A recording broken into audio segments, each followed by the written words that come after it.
Welcome to Politics Done Right. I am your host, Egberto Willies. This is a progressive program that will take the mystery out of politics. This is the program that will encourage you to make sure government becomes we the people.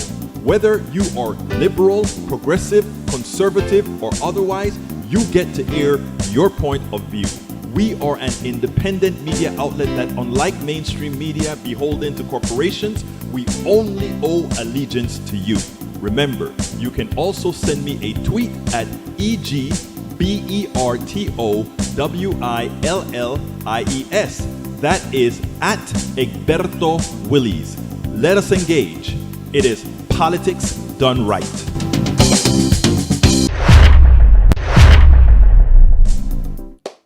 Well, folks, welcome to one more edition of Politics Done Right. I'm Egberto Willies, your host. Thank you so kindly for being a part of the show. We are going to have a great show for you today. Question.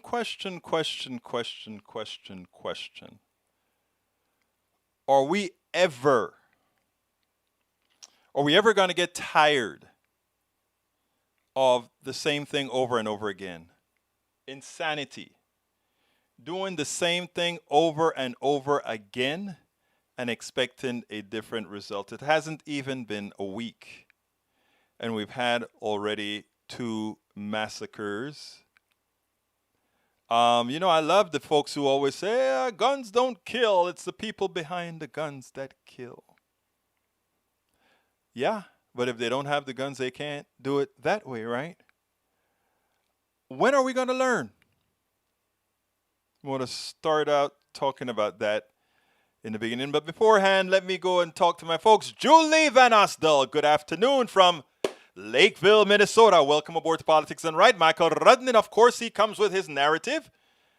Love you, Michael. GOP Senator's attack on Washington, D.C. statehood spectacularly backfires. Senator Mike Rounds doesn't seem to know his own state's history. There is no good reason why D.C. shouldn't be a state. Republicans opposed for purely partisan reasons. D.C. statehoods add 2 Democratic senators to Congress. Next, repeat for Puerto Rico. They're overdue as well. Very true. Sidney Powell, that supposedly respectable conservative attorney. Sidney Powell tells court, no reasonable person would take her voter fraud claims as fact. No reasonable person? Point to the multiple polls indicating over 70% of Republicans falsely believed the 2020 election was fraudulent. The right-wing bubble lied conservatives into a frenzy resulting in January 6th, the insurrection. Either the polls contradict her contention or she's insinuating Trump's cult. Conservatives are not reasonable people. No, she was one of the building blocks of the big lie.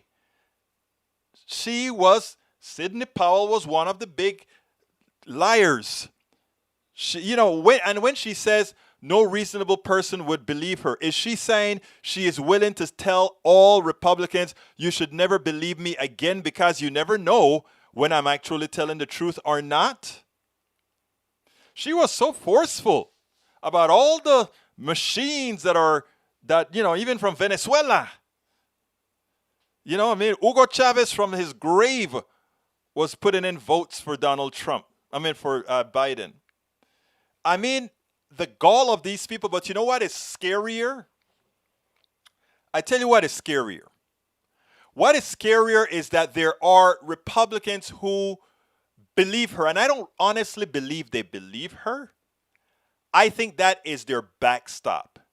In other words, when somebody says, well, how can you say that? What are you thinking? How are you thinking? They can say, well, Sidney Powell is a very respectable attorney, and she says there was fraud in the machines.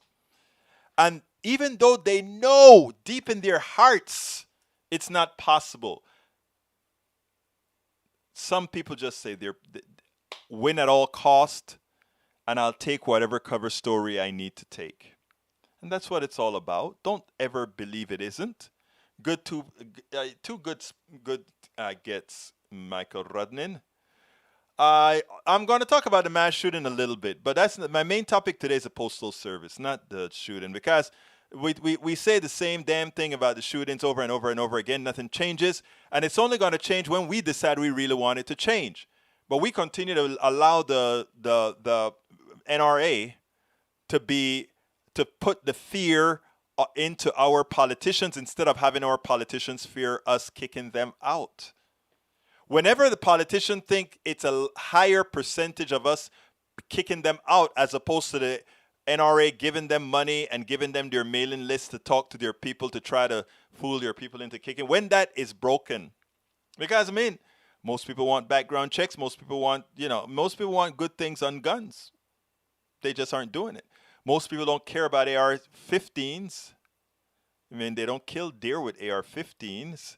They kill people with AR-15, and they say, oh, well, we need to create all of this to prevent the tyranny of the government.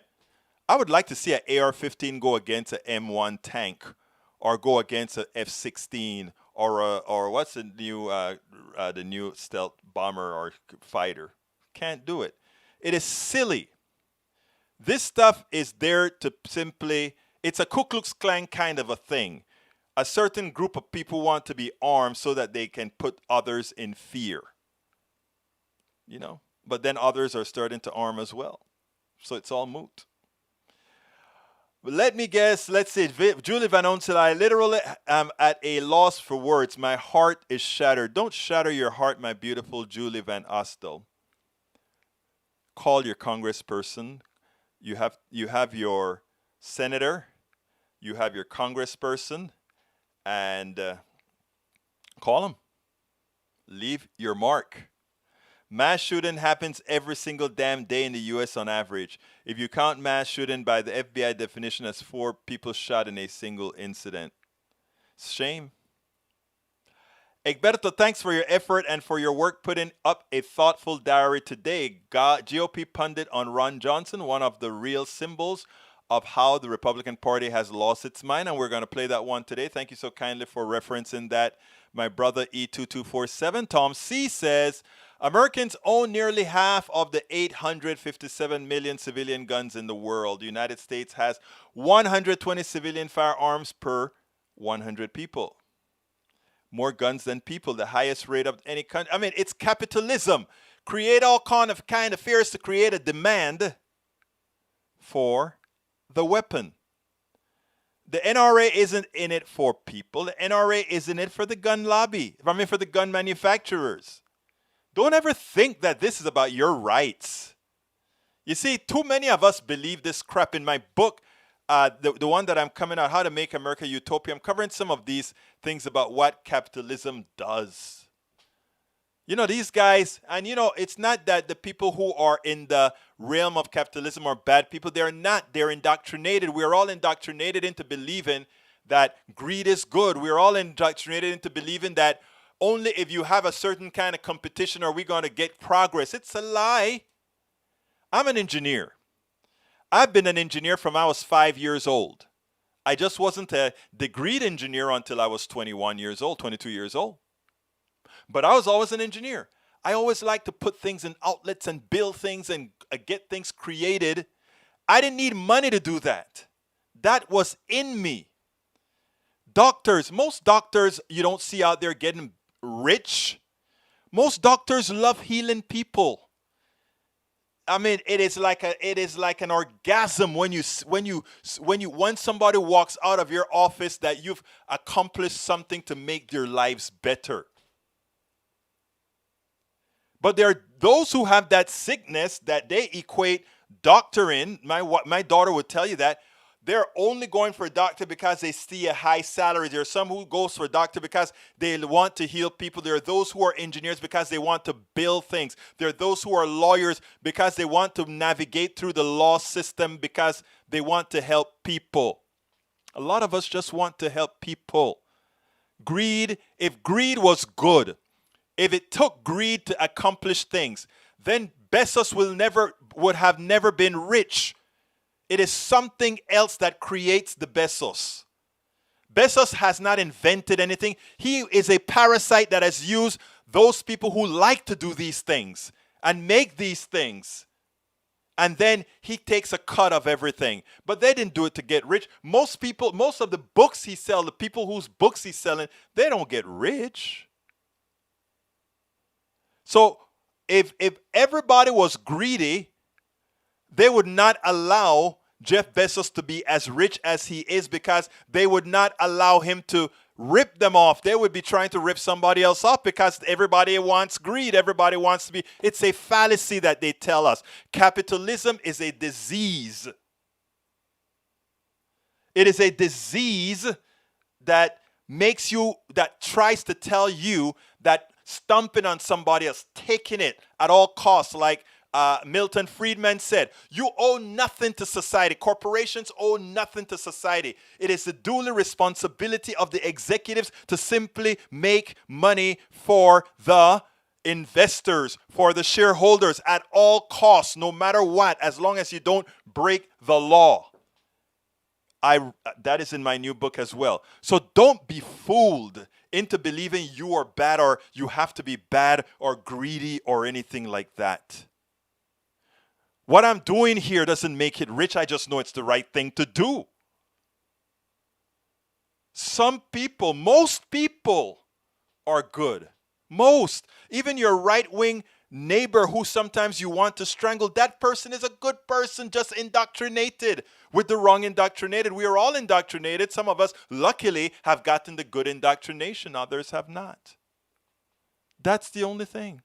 E278, Atlanta 8 in Atlanta, 10 in Boulder, 20 shot in Chicago, and more in 1 week. Outrageous constitutional common sense steps to reduce gun violence. Full Senate Judiciary Committee hearing today. 320. Yes, I saw pieces of it when Ted Cruz comes out and says, "Oh, Democrats just want to take your guns away." Who the hell cares?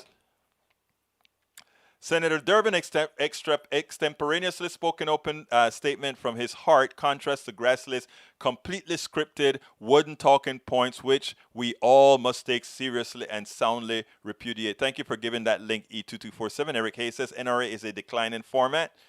Yeah, because a lot of people are finding out that the guy who runs it, I forgot his name right now, something. He was ripping your money off. He was buying $1,000 suits and flying with all the, they're paying dues, and he's taking their dues and running away with it, flying in jets, private jets, expensive clothes, big dinners on your money. And then he says, "Oh, I'm there to support gun rights." Of course. AVQ says, Tom C.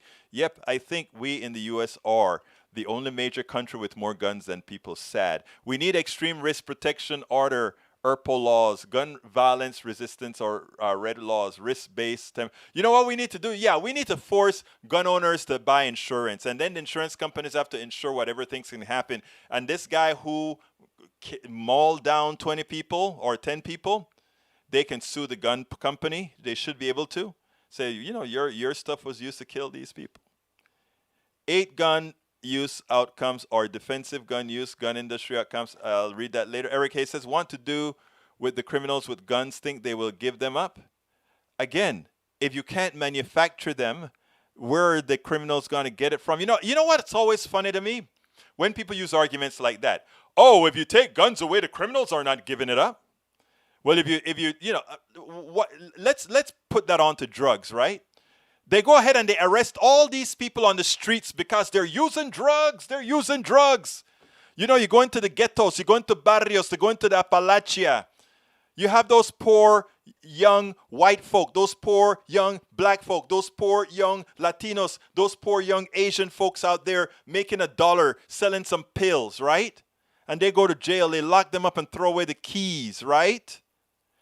Have you ever sat down and asked the question, these guys don't manufacture these drugs. These guys don't have the wherewithal to build these drugs. They are done by corporation, the capitalist structure, who doesn't care.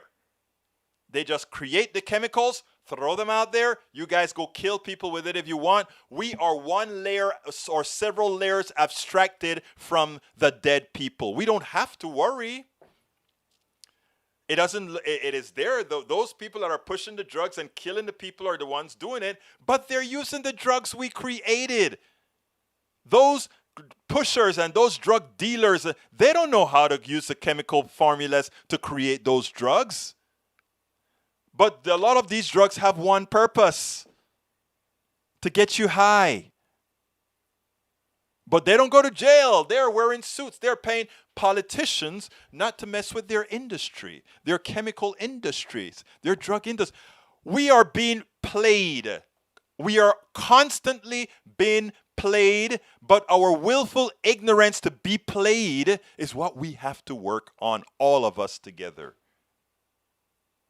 And you know, when you sit down sometimes and wonder, how can we live in this system that constantly use the ignorance of others to hurt others?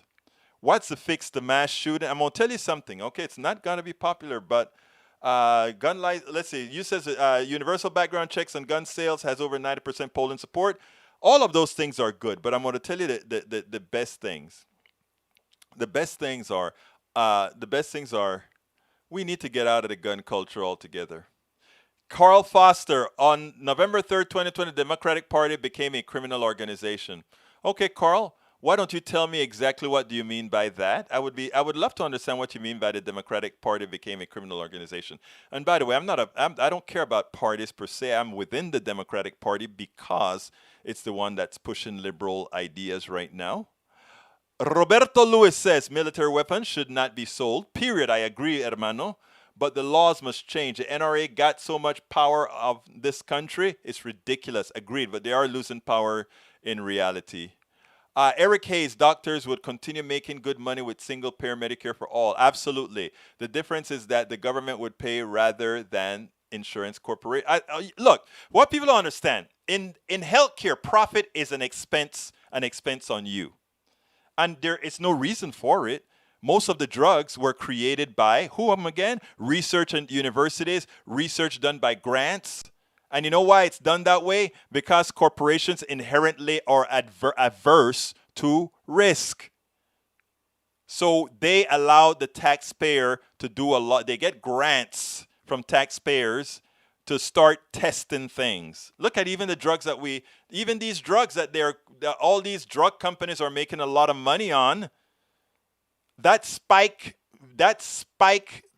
protein that these two RNA drugs are based on, that didn't come out of the research, great paid for research by private corporations.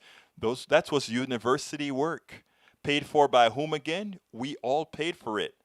Luckily, the government is also paying for the vaccine, but unfortunately, the government is giving a lot of these private companies payment on our behalf. A lot of people don't realize that. A lot of people don't get it. It's not about always opinion. Fact-based opinion is solid. What you get on Fox News, what you get on Newsmax, what you get on OANN, it's just a whole bunch of fallacies and lies, and that's not an opinion, that's a fact. Tom C., Boulder's assault weapons ban meant to stop mass shooting was blocked by court 10 days ago. It's amazing. I wonder how those judges feel right now. I don't know if the Colorado judges are elected, but if they are elected, we should have a campaign on that. The blood of these people is on your hand. We should do that. Julie Van Ossel says, I have to go, y'all. Be kind and compassionate. See you tomorrow. Muchas gracias por estar aquí, Julie Van Ossel. Thank you for having been here. Michael Renner says, support gun confiscation for cause. Absolutely so. All right. Okay. Egberto, cartels have their own chemistry involved and make their drugs. Curtis, you're speaking solid truth. Absolutely. That's all I do. You just took drugs which were free, right? No, nothing is free. Drugs are not free. Even the vaccine that we take, even though we don't pay for it immediately at the point of sale, we all pay for it via our tax dollars. And some of that tax dollars go into the profit for the corporation. Welcome aboard, Bruce Pollard. Welcome aboard, my brother. All right, let's get busy with the program. Let me first play what this GOP pundit had to say, and then we'll move on from there. When I start agreeing with Charlie Sykes, you know things are crazy. So anyhow, I want you to listen to this because I think he makes a lot of sense here. But you know, ironically, it would have been interesting if during the morass that's been going on, not only during Donald Trump, but during the Bush administration, during the attacks on Obamacare, during the attacks on when Mitch McConnell said Obama must be a one-term president, I wish he was as circumspect in his values as he is now. Check this out, and then we'll take it on the other side. It seems like the other shoe has fallen, but perhaps not for Ron Johnson. What has happened to him in terms of his politics and his worldview since he first came across your radar? Well, I wrestle with this all the time because we do go back a long way, and he went from being a Chamber of Commerce Republican to more like Joe McCarthy, like a guy that reads conspiracy theory blogs. And it is good hearing Roy Blunt push back, but the reality is that it's only Roy Blunt pushing back. And as much as Ron Johnson may seem to be an outlier, he's really a reflection of a lot of what's happening on the right in conservative circles, in a media ecosystem that traffics in this kind of disinformation that always has an excuse. Nothing is ever racist. If you've been caught peddling some falsehood, it is just asking questions. There are no consequences. And if you spend a lot of time, in that conservative ecosystem, you kind of hear echoes of what Ron Johnson is saying. So you played a clip of him speaking back here in Wisconsin over the weekend, and he returned to his echo chamber where people are saying the same kinds of things. But it is troubling to see this, and from my point of view, to watch how he has been transformed over the last couple of years. To me, it's one of the real symbols of how the Republican Party has lost its mind. And even after Trump, it still has this problem with disinformation and racism and an inability to hold people accountable or to ever apologize when they cross the lines. Yeah, I mean, Exhibit A and how the Republican Party lost its mind is probably Senator Lindsey Graham, right, Jonathan? I mean, here was a person, I interviewed him for MSNBC many years ago when his feet were still planted in terra firma. You recently interviewed him. Let's play a little bit of sound from that interview. There's something about Trump. There's a dark side and there's some magic there. And what I'm trying to do is just harness the magic. To me, Donald Trump is sort of a cross between Jesse Helms, Ronald Reagan, and P.T. Barnum. It's just this bigger than life deal. He could make the Republican Party something that nobody else I know could make it. It could make it bigger. He could make it stronger. He could make it more diverse. And he also could destroy it. Has Lindsey Graham lost his mind? He can make it more diverse. Hey, you know what? Maybe not, because we see that there's a tiny bit of these different identities that's so fed up with a system that doesn't work that, yeah, they may jump on the Trump bandwagon, but it will never be the majority of Americans because most Americans are good. And Donald Trump is the manifestation of evil. So, when you think about it, what is Lindsey Graham talking about? What has he seen that somehow Donald Trump can do for the Republican Party? Absolutely nothing. But the one thing that it's clear, these guys have become, as Sykes has said, Ron Johnson, well, all these guys have become the real symbols of how the Republican Party has lost its mind. Yeah, we all know the list. Yeah, exactly, Jessica Taylor. Lindsey drank the Kool-Aid. But you know what I think? And I don't know this for a fact, people, but I think Donald Trump has something over Lindsey. Because you have to remember, Lindsey hated Donald Trump in the primary. And I mean really, really, really hated him in the primary. And somehow he became a sycophant. How does that happen? Yeah, unless you're, I think Donald Trump has a whole lot of stuff on a whole lot of people. That is my opinion. By the way, when I say something that I know nothing, that I have nothing, I tell you straight up, it's just that's just an opinion that has no backing. Anyhow, these guys get away with a lot of things because the mainstream media has been its enabler, and we, they had tried to stop for a while, And why did they try to stop? Because they were realizing what was happening. What was happening is the media to some extent is also responsible for the insurrection because they gave plausibility to much of what Donald Trump had done, and they gave plausibility to a whole lot. They make it believe like Donald Trump was a real president. Like when something got accomplished, that somehow Donald Trump is accomplished it out of his intellect.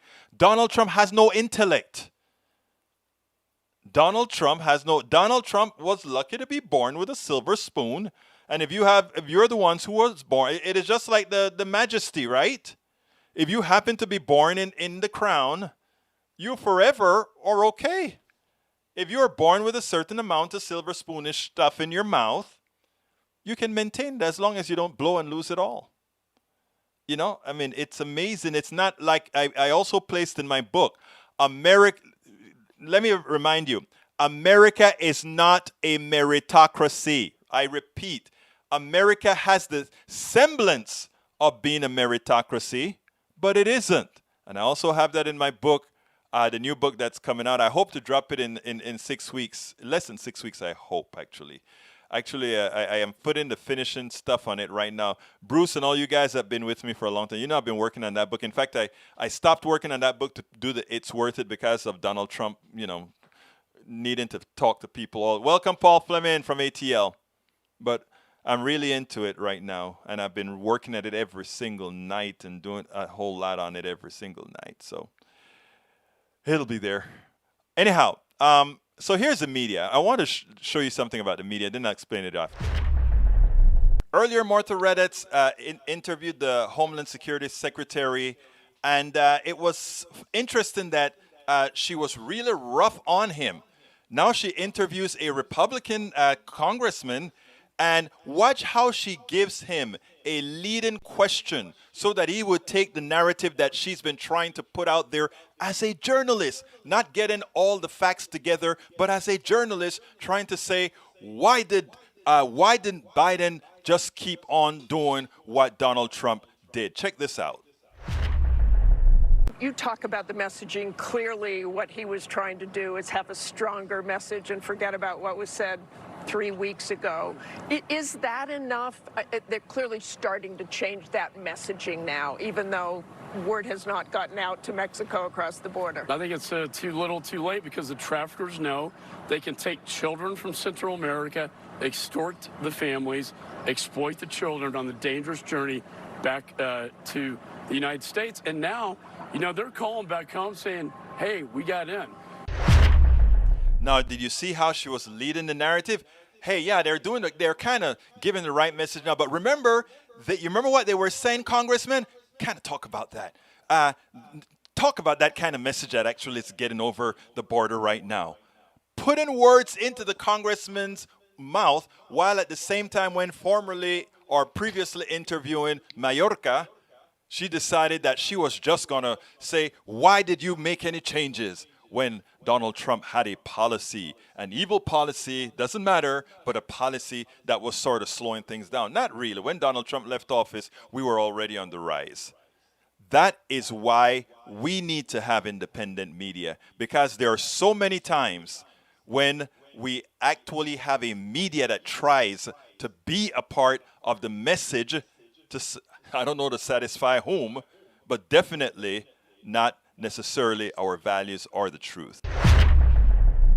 Absolutely so. Absolutely so. Anyhow, we are at the halfway mark, so let me go ahead and do my little beg first here to say, hey guys, if you're on YouTube, please go ahead and click that join button and become a member. We need hundreds of you so we can get some help. We need a producer. We need not only a fact checker, but we also need to get a copy it. We need a whole lot of stuff that I am doing all by my lonesome right now. So again, please, please, please click on that button, the join button. Member of our PDR posse run by Brige MCP. If you don't see that join button, you can just go here and click on politicsdoneright.com/YouTube, politicsdoneright.com/YouTube, and become a member of our PDR posse. If you become a member right now, I'll go ahead and put that little square on the box and say, hey, look who just became a member right here live on air. The head of our PDR Posse was the designer of our PDR Posse cup as well. And if you want to get that cup, you can get that cup right there, the PDR Posse cup. And those are all the people you're going to see on the screen. Roberto Lewis, who bought the cup. We have Norman Reynolds, who bought the cup. We had Bridge MCP, who bought the cup. We had Linda Lee, who bought the cup, and so many others, but only those so far have sent me pictures. If you got the cup, send me some pictures and I'll add it to the list. We want you. We want you. We want you anyhow. You can also support the program through our Patreon. Our Patreon is spelled politicsdoneright.com/Patreon. Patreon spelled Patreon. Patreon, politicsdoneright.com/Patreon. You can also support us via PayPal, politicsdoneright.com/PayPal. Again, that is politicsdoneright.com/PayPal. You can go to our store to get our T-shirts, our face masks, our hoodies, all kind of stuff at our store. And you can also get that book that you see on the screen right now. That book on the screen, it's worth it. How to talk to your right-wing relatives, friends, and neighbors. You can get that at Amazon or with our good friend Jeff Bezos, who gets most of the book. But that's the only way we could do it. But that's all right. If you want to take out the middleman, you can get the book directly at our store as well. And if you get it at our store, we include a bumper sticker, and we sign the book as well. So please consider supporting Politics Done Right. This is all that I do, 16 hours a day, 7 days a week, because I believe and by the way, I'm not the only one that does this. There are a whole lot of other independents that are doing this because we realize that we have to populate the internet with our messaging to usurp the lies that are out there from the right. So we have to make sure that the search engines can find these things. That's why I do between 3 and 5 videos a day, between 3 and 5 blogs a day. We do this show 5 days a week. On Tuesdays today, I have 2 shows going. Today, you're watching us on the internet, but if you were not watching us on the internet, you would be watching us, or you'd be listening to us on I am on right now. If you go to KPFT 90.1 FM right now in Houston, Texas, or if you go to kpft.org, the program that I'm showing there is that program. I have Jeff Reese, Alberto Ruiz, Neil Aquino, and Benjamin. Benjamin, I forgot Ben. Don't forgive me that I forgot your name. I don't forget Benjamin Dixon's name. And Benjamin Dixon. So we have two tracks today. That's on air right now, KPFT 90.1 FM Houston. But if you also go to kpft.org, you can actually watch that program there as well. Okay, look. So please support us. Go click the join button. And yeah, thank you, Jessica. Ben's going to kill me that, I got a brain, you know what, while I'm on my show. Anyhow, but folks, please, please, please. Go ahead and click that join button. Become a part of our posse. We do need you. We couldn't do this without you. Okay, what am I going to do now? I want to play this on the Postal Service, and then we'll take it thereafter. The parasitic nature of many in the sector continues. We can't have a good thing for the average American citizen. Every American has the right to drop a first-class piece of paper in the mail and have it reach any part of the United States very fast, mostly in one day, first class several times, sometimes 2 or 3 days, depending if it's Alaska or Hawaii. That may delay it some. I mean, that's our Postal Service, a constitutional entity. Well, you put somebody like DeJoy, a Trump appointee, in, and he's ready to destroy it, and there's a reason. I don't hear anybody talking about the reason. They have been trying to destroy the Postal Service for a long time by saying it's running a deficit. They forgot to tell you that a lot of that deficit comes from having to pay into the pension plans more so than any private sector corporation has to do. But nobody talks about that. They just say, oh, the post office is running a deficit, even though we're asking them to put away an excess amount of dollars in the pension plan of their employees. But check this out. Postmaster General Louis DeJoy unveiling a new strategic 10-year plan. USPS officials say this plan will set the agency up for long-term financial sustainability and excellence in service, but could also mean higher prices, and it could also mean delays in service. This is part of DeJoy's announcement. Contributors throughout the Postal Service management structure began an 8-month journey of identifying and analyzing every aspect of our organization. We reviewed or developed hundreds of concepts and initiatives for consideration during this period, leading to the recommendations for our future contained in this plan. Jeff, let's talk about these new changes. What are they proposing, and how will they affect the USPS in the long run? Yeah, well, the U.S. Postmaster General says that his latest operational changes are aimed at putting the Postal Service on a strong financial footing in the long run. The Postal Service posts billion-dollar losses year after year. But what that means in the short term for most people, Craig, is higher costs. We expect to see an uptick in the price to send letters and packages. It's going to eliminate a tier of first-class mail and turn that into 3 to 5 day mail. There will likely be a reduction in hours for employees. The reason that would happen is because we'll also see a reduction in hours at actual post offices. It calls for increasing the use of trucks and decreasing the use of planes to actually transport mail from across the country. That's one of the things that will account for that delay in delivery. Right now, it does not include shutting down Postal Service processing plants. That was a big deal for postal employees. And the Postal Service says that they're going to offer more services in post offices and spend a lot of money in refurbishing post office lobbies. But I've talked to employees who say, look, there are good and bad things about DeJoy's plan. But the biggest thing they say is that the Postal Service is a service and should be treated like that, and should not have to necessarily meet the same standards as a business. And they say if that's really their chief criticism of Louis DeJoy, is that he's trying to run it like a business when the Postal Service really is an institution that is older than the country itself, Craig. Now understand this.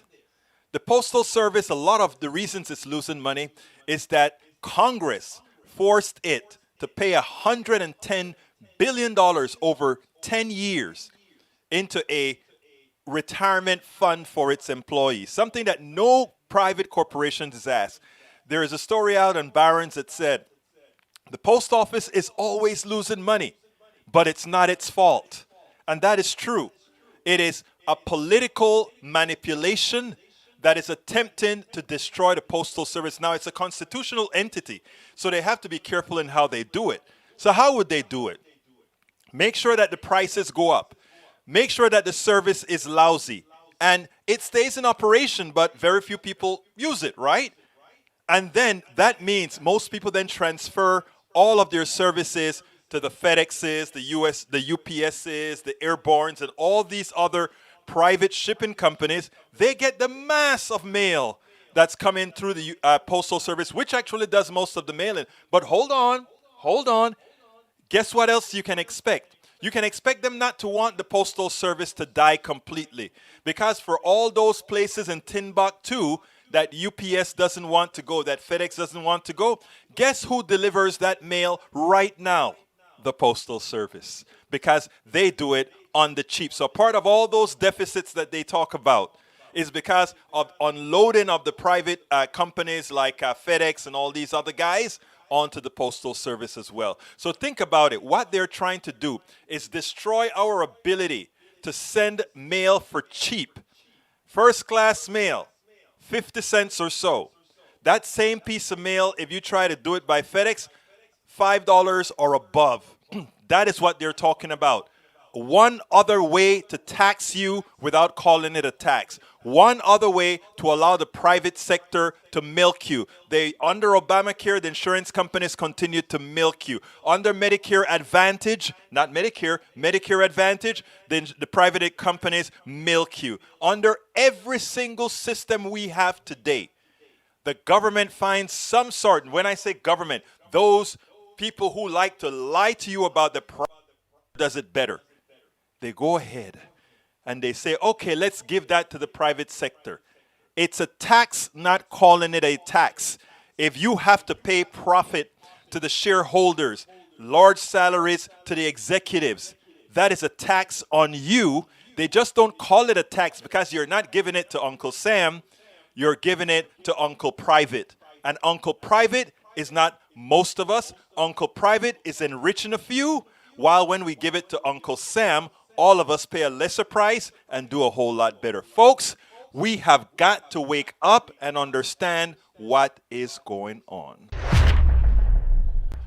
There is nothing inherent to this. Is to Eric Hayes. He says, privatize. That is it always behooved me, right? Why just saying privatize? Somehow people think things are more efficient. When you look at what privatization means, it means immediately that you're adding cost. Example.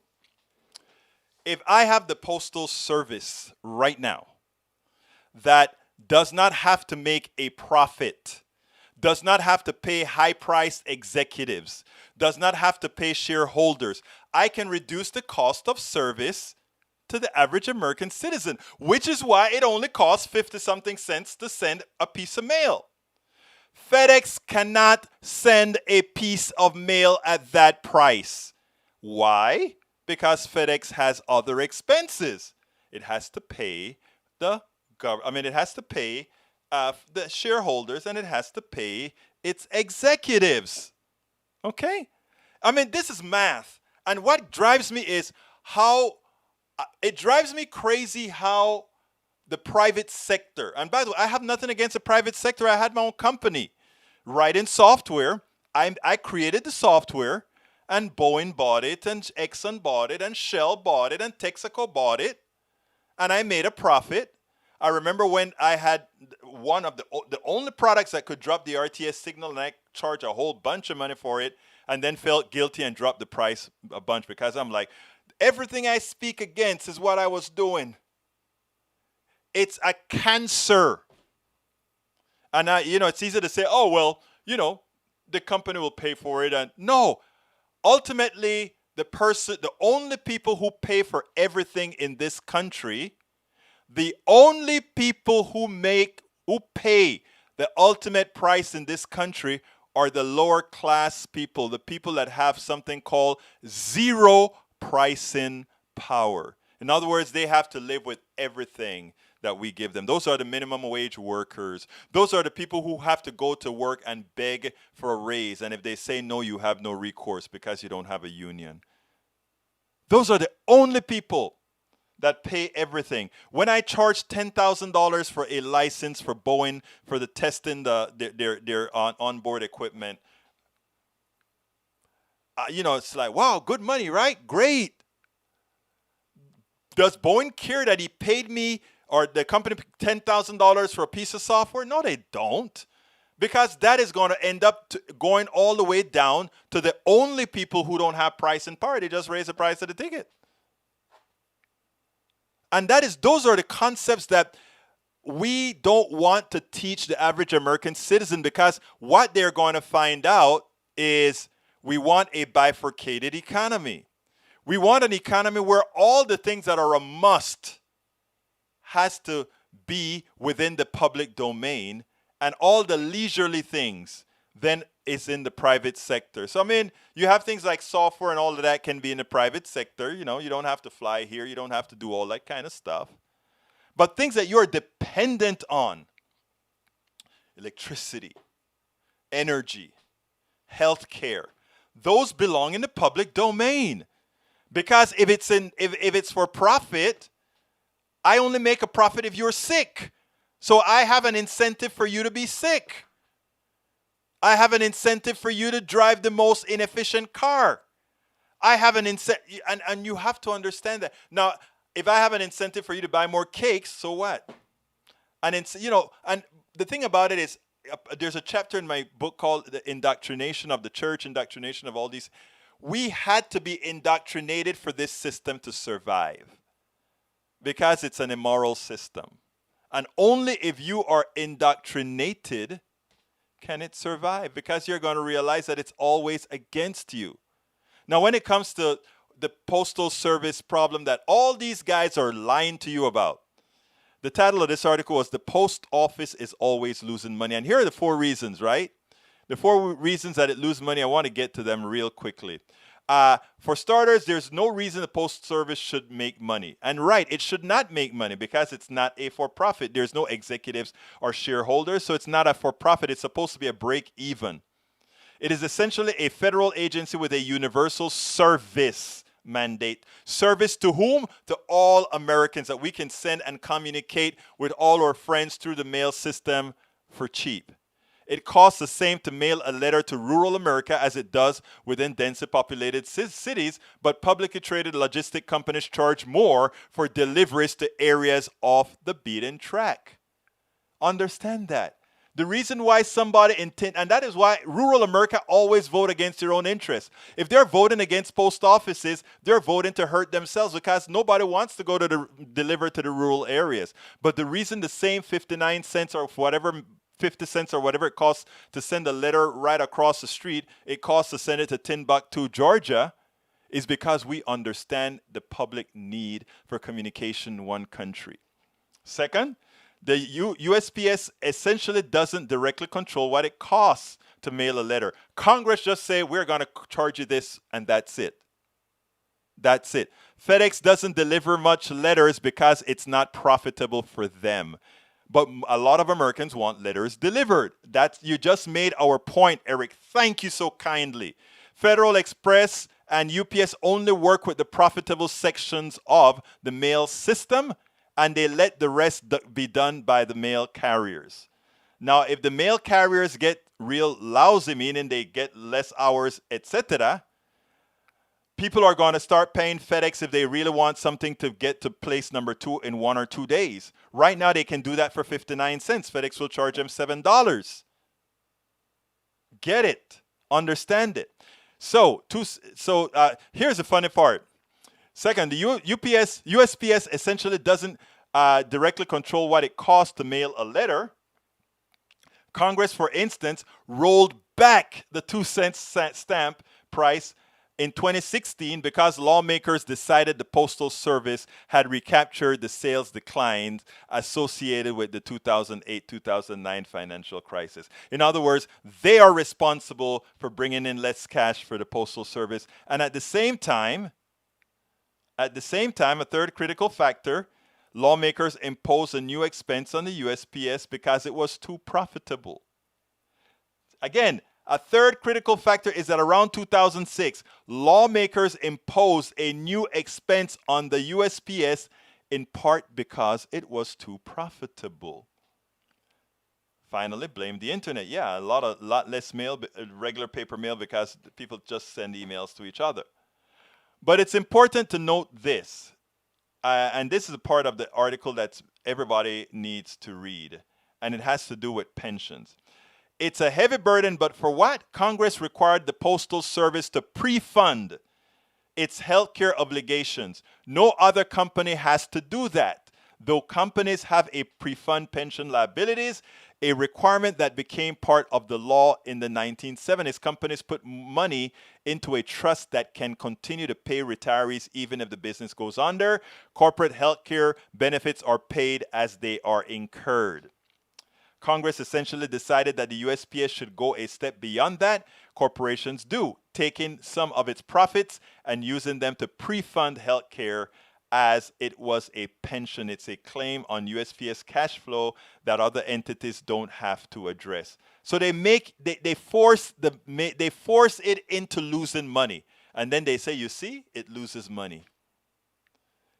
The problem when I talk about the general purpose news is they don't tell you that they tell you this one time, and then they carry the politicians talking about the Postal Service losing money. No. We are saying that they pay the money as they incur the cost. Right now, they're asking them to go ahead and pre-fund health care for 20 years, or I don't remember, 100 years. I don't remember how many years. Okay, I think it's 75 years. You don't need to do that. No other company is asked to do that. Because they put it in there, and after that, they don't have that expense anymore. It comes out of that fund. It was a way to kill the USPS. But let me tell you better. I know exactly what they're doing. They're pre-funding. They want to create a big fund. And then later on, they're going to take that money out of that fund and somehow give it to the private sector. I know what they're doing. 75 years of pre-funding. Yes, thank you very much, E2247. So don't buy into it. Again, a lot of these things are not known to the general public because the mainstream media they like to claim that it is so esoteric. People are not going to care about it. But it affects your life. If you are being told that the Postal Service is not self-sufficient, that it's losing money, you won't complain when DeJoy destroys it and somehow then force the private sector to get involved. Like I say again, the private sector could not do without the post office, but the post office could do without the private sector. The private sector uses the post office to deliver mails to Timbuktu. But the U.S. mail can't use UPS and FedEx to deliver its mail to Timbuktu because they don't go there. So they take the profit. Where they can make a profit is like, let's take New York City, let's take Atlanta, Georgia, let's take Houston, Texas. But if we got to go to Keachel, Louisiana, let's get it to Shreveport. And then in Shreveport, let's put it on a mail truck. And then the mail takes that to Shreveport. To Keachel. Or takes it to Littletown, Georgia. You have to understand the system, right? In other words, let me tell you listen to how this works, man. I can't get a piece of mail. FedEx can't get a piece of mail to Timbuktu, Georgia. But it can get the piece of mail to the mail center that ships to Timbuktu, Georgia. It is cheaper for them to ship to that center and then pay USPS the deflated price to then send it to the endpoint in Timbuktu. That is the private sector abusing you. That is the private sector abusing you. And we just say, kick us one more time, screw us one more time. And then these are the same people, the same companies that to say, we don't want to pay more taxes. So they're using our tax dollars for their last mile because they want to give that profit to their shareholders and give bigger bonuses to their, who again? And then we pay. How stupid can we be? And then we have people fighting. Let's privatize. And they just laugh to the bank. Those little peons out there, they are taking up our fight. We are fighting to let the millionaires and billionaires take our money and kick us to the curb. And you know why we're doing that? You know why? Because we are uninformed. There are two kinds of uninformed, right? There are those of us who, when we hear this information, say, wow, I didn't know that. Thank you for telling me that. Now I can join up and I can be a part of the posse that's going to make this change. And then there are those that continue to make excuses for the same, it's like the battered spouse syndrome. It doesn't matter how battered you are. You try to defend your batterer. And I was going to first say battered woman syndrome, but I learned that is actually wrong. They're actually battered men as well. It is a stereotype that it's only battered women in these relationships. There are also women who batter men. It's an equal opportunity offender. But because we're a sexist society, it just happens more on one side. We are coming close to the end of the program. I hope those of you who heard what we talk about, the USPS, do something about it. And there's something you can do, and that is go directly to your congressperson. Okay, let's do that. Let's do that. Let the congresspersons know that we are no longer going to allow them to lie to us. Because you know what? The Congress people, they know the truth. Because they are partially responsible for screwing with the USPS. And, I don't even want to, people say, well, the Democrats are in charge now. Why don't they do something? That's why we must blow up the filibuster. That's why the filibuster must die. Because, by the way, there are likely to be some Democrats that are going to be paid off by the trucking companies and the carriers and so forth, who have used the filibuster as an excuse for something they don't want to do in the first place. Don't think that the reason the filibuster isn't blown up is because Democrats really don't want, is because Republicans don't want it blown up. There are some Democrats that have to come clean themselves when the filibuster is blown up. Because there are some Democrats that are also owned by the FedExes and the UPSs and the DHLs, etc. But if they have to come clean, they know where their bread is buttered, and they will be forced to have a new set of people supporting them. Folks, please remember, if you are on YouTube, please support us by clicking that join button. And if you don't have a join button, the link that I'm putting into the thing right now, that is politicsdoneright.com/YouTube. That will help support our program. We do need your support real badly. Please also support us via Patreon if you can. politicsdoneright.com/Patreon. Patreon. politicsdoneright.com/Patreon. You can also support us via PayPal. politicsdoneright.com/PayPal. politicsdoneright.com/PayPal. You can buy our book at Amazon. Here's the link at Amazon. But if you want to get rid of the middleman, you can also get our book at our store, politicsdoneright.com/store. If you get it at our store, I'll include a bumper sticker in there as well, and I'll sign the book for those who buy it directly from our store. I can't do that from Amazon because Amazon ships directly to you. But anyhow, folks, I appreciate you being here with me. I know you have choices. I know you can be anywhere. That you are here with me, I'm honored. I do ask you to please share.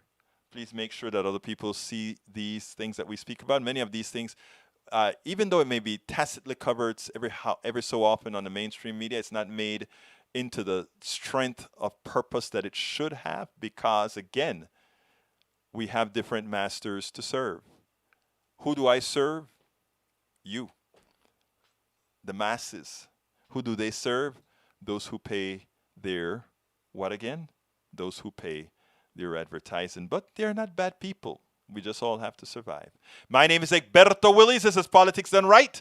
And you know how I end this baby. I am what? Oh, I can't do that without calling out my people. I'm sorry, I'm going to go over about a minute. All right, folks, let's see who came here with me today. Julie Vanassa, welcome aboard. AVQ, welcome aboard. Michael Rudden, welcome aboard. E2247, welcome aboard. Tom C, welcome aboard. Coming down. If I miss you, just drop it a line. Eric Hayes, welcome aboard. Let's see. Coral Foster, welcome aboard. Roberto Lewis, welcome aboard. Coming down, Julia Van Astel, welcome aboard. And I'm Curtis Jacobs, welcome aboard, my brother-in-law.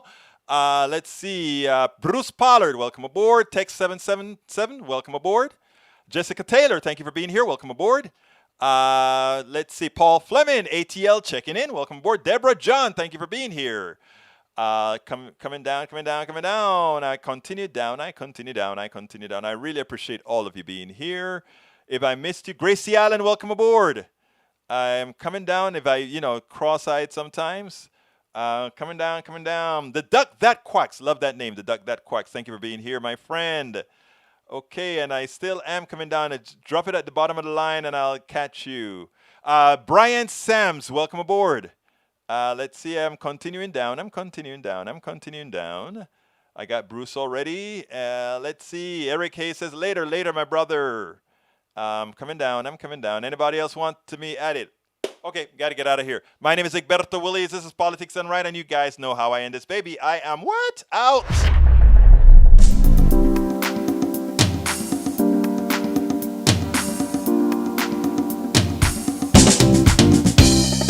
Welcome to Politics Done Right. I am your host, Egberto Willies. This is a progressive program that will take the mystery out of politics. This is the program that will encourage you to make sure government becomes we the people. Whether you are liberal, progressive, conservative, or otherwise, you get to air your point of view. We are an independent media outlet that, unlike mainstream media beholden to corporations, we only owe allegiance to you. Remember, you can also send me a tweet at EGBERTOWILLIES. That is at Egberto Willies. Let us engage. It is Politics Done Right.